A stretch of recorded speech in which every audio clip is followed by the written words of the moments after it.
Ang latest, ang hottest sa showbiz and entertainment. Heto na sa Ang Pilipinas Ngayon.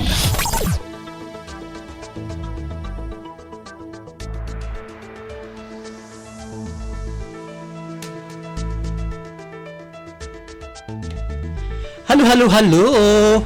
Oh, mga kachismis na, hello! Narito na naman tayo sa ating showbiz balita. Ako po si Mama JT na maghahatid ng mga trending na balita sa mundo ng showbiz. O ito na, ang ratsyada ng mga chika. Ito inamin ng singer na si Kyla na minsan niyang kinuwestiyon ng Panginoon matapos ang kanyang sunod-sunod na miscarriages. And sa kanyang panayam kay OG Diaz, pinag-usapan na ang mga pinagdaanan ni Kyla bilang isang ina. And hindi naman Kyla sa publiko mga kachismis na 4 na beses na naranasang makunan itong si Kyla. And matapos kasing maipanganak ang kanilang panganay na si Toby ay nagdesisyon sila ng asawang si Rich Alvarez na maghintay muna bago sundan ang panganay. Ika nga ni Kyla, hindi siya sigurado kung tama ba ang kanilang desisyon na mag-asawa. And 4 na taon muna kasi ang lumipas bago nagdesisyong subukang magkaroon ng pangalawang anak. And ang pagbabahagi ng kapamilya singer,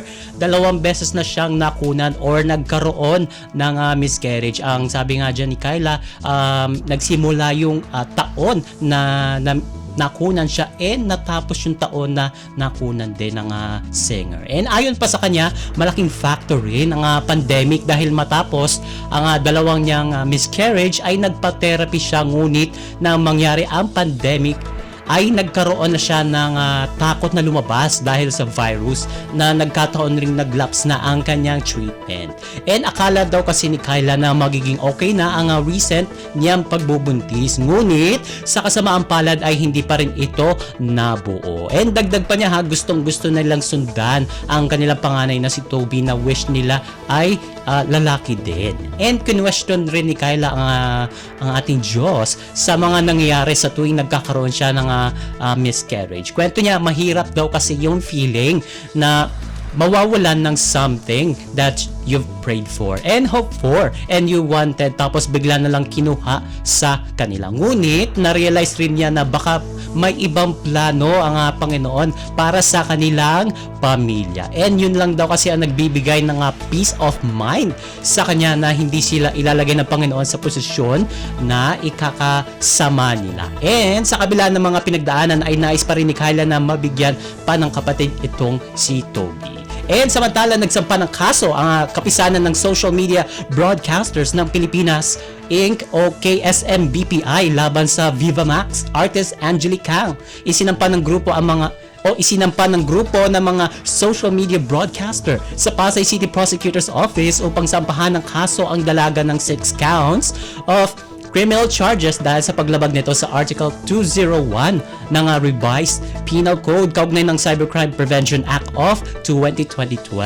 And ayon sa legal counsel ng KSM-BPI na si Attorney Mark Tolentino, nag-ugat ang kanilang pagsasampa ng kaso kay Angeli dahil sa 6 na videos na in-upload nito sa kanyang social media accounts na nagpapakita ng explicit scenes mula sa kanyang mga ginawang projects. And hindi nila nagustuhan ang mga ginagawang pagbabahagi ng dalaga ng mga video sa social media dahil nagkakaroon daw kasi ito ng easy access ang publiko, lalo na ang mga menor de edad upang mapanood ito.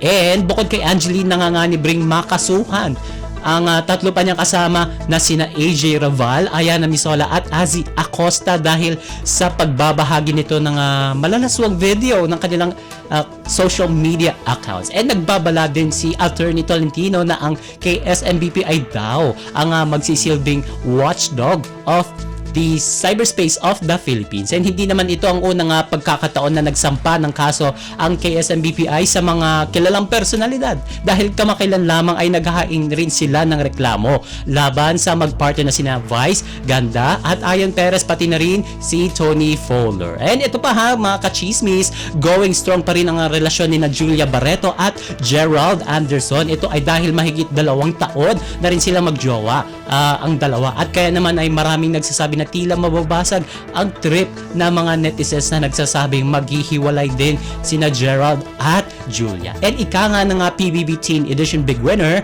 support, pagmamahal syempre, just being there always for each other siguro, and just being grateful for each other sa lahat ng pinagdaanan ko, baga it only makes you stronger. And banat naman ni Julia, grateful ang actress kay Gerald, there's too many things, pero ang isang ipinagpapasalamat niya na siya ay naging better person kay Gerald. And ika nga niya, as cheesy as it sounds, it's true, and he inspires me every day to achieve more, do more, and be more, and just be better in general. And sinagutan ng kapamilya actress ang plano nilang magpakasal ni Gerald. Sa niya, darating daw ang tamang panahon at masaya ang dalawa dahil feeling secure na sila sa kanilang relasyon, kaya wala na silang ipinagpapaalala sa ngayon. And OMG, wala na tayong oras para sa ating balitang artista. Maraming salamat mga kachismis sa pakikinig sa aking mga chika.